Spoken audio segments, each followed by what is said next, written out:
پھر بطور میراث یکے بعد دیگرے آپ کی اولاد کو ملتا رہا، یہاں تک کہ یہ حضرت یعقوب علیہ السلام کو ملا اور آپ کے بعد آپ کی اولاد بنی اسرائیل کے قبضے میں رہا۔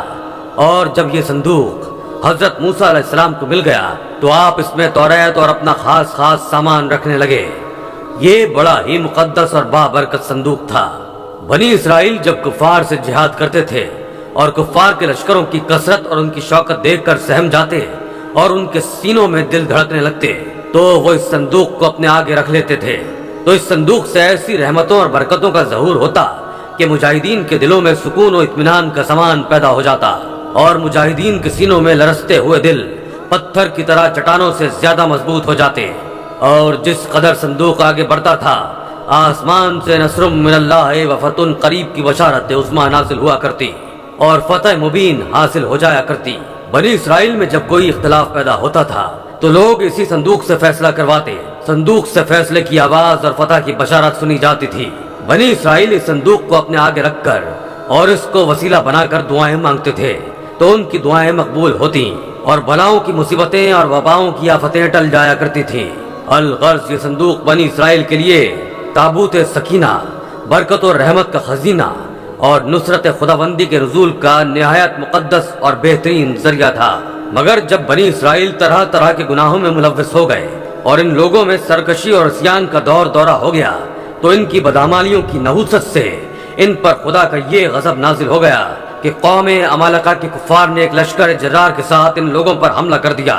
ان کافروں نے بنی اسرائیل کا قتل عام کر کے ان کی بستیوں کو تاراج کر ڈالا، عمارتوں کو توڑ پھوڑ کر سارے شہر کو تہس نہس کر ڈالا اور اسی متبرک صندوق کو بھی اٹھا کر لے گئے اور اس مقدس تبرک کو نجاستوں کے کوڑے خانے میں پھینک دیا۔ پھر اللہ تعالیٰ نے 4 فرشتوں کو مقرر فرما دیا جو اس مبارک صندوق کو بنی اسرائیل کے نبی حضرت شمویل علیہ السلام کی خدمت میں لائے۔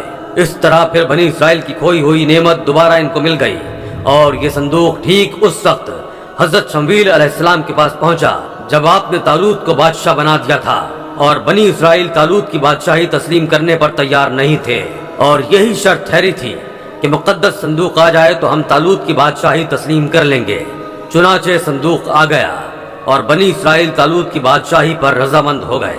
قرآن مجید میں خداوند قدوس نے سورہ بقرہ میں اس مقدس صندوق کا تذکرہ فرماتے ہوئے ارشاد فرمایا اور ان سے ان کے نبی نے فرمایا، اس کی بادشاہی کی نشانی یہ ہے کہ آئے تمہارے پاس تابوت جس میں تمہارے رب کی طرف سے دلوں کا چین ہے اور کچھ بچی ہوئی چیزیں ہیں، معزز موسیٰ اور معزز ہارون کے ترکے کی، اٹھاتے لائیں گے اسے فرشتے۔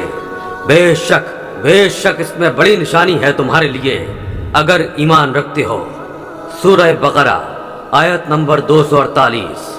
اس مقدس صندوق میں حضرت موسیٰ علیہ السلام کا عصا اور ان کی مقدس جوتیاں اور حضرت ہارون علیہ السلام کا امامہ، حضرت سلیمان علیہ السلام کی انگوٹھی، توریت کی تختیوں کے چند ٹکڑے، کچھ من و سلوہ، اس کے علاوہ انبیاء کرام علیہ السلام کی صورتوں کے حلیے وغیرہ سب سامان تھے۔ حضرت داؤد علیہ السلام کے زمانے تک اس تابوت کو رکھنے کے لیے کوئی خاص انتظام نہیں تھا اور اس کے لیے پڑاؤ کی جگہ پر ایک الگ خیمہ لگا دیا جاتا تھا۔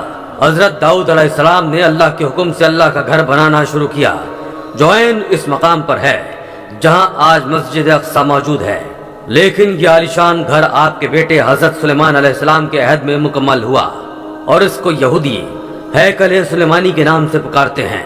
اس گھر کی تعمیر کے بعد تابوت سکینہ کو یہاں پورے احترام کے ساتھ رکھ دیا گیا اور اس طرح یہ مقام یہودیوں کا مقدس ترین مقام بن گیا۔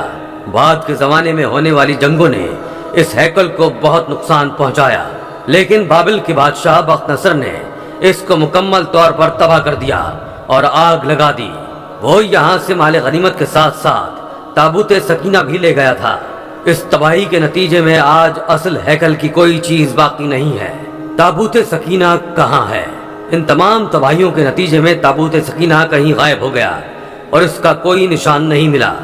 آج بھی بہت سارے ماہرین آثار قدیمہ اور خصوصاً یہودی مذہب سے تعلق رکھنے والے ماہر اس کی تلاش میں سرگردہ ہیں تاکہ اس کو ڈھونڈ کر وہ اپنی اسی روحانیت کو واپس پا سکیں جو کبھی ان کو عطا کی گئی تھی۔ تابوت سکینہ کی موجودہ جگہ کے بارے میں مختلف لوگ قیاس آرائیاں کرتے رہتے ہیں۔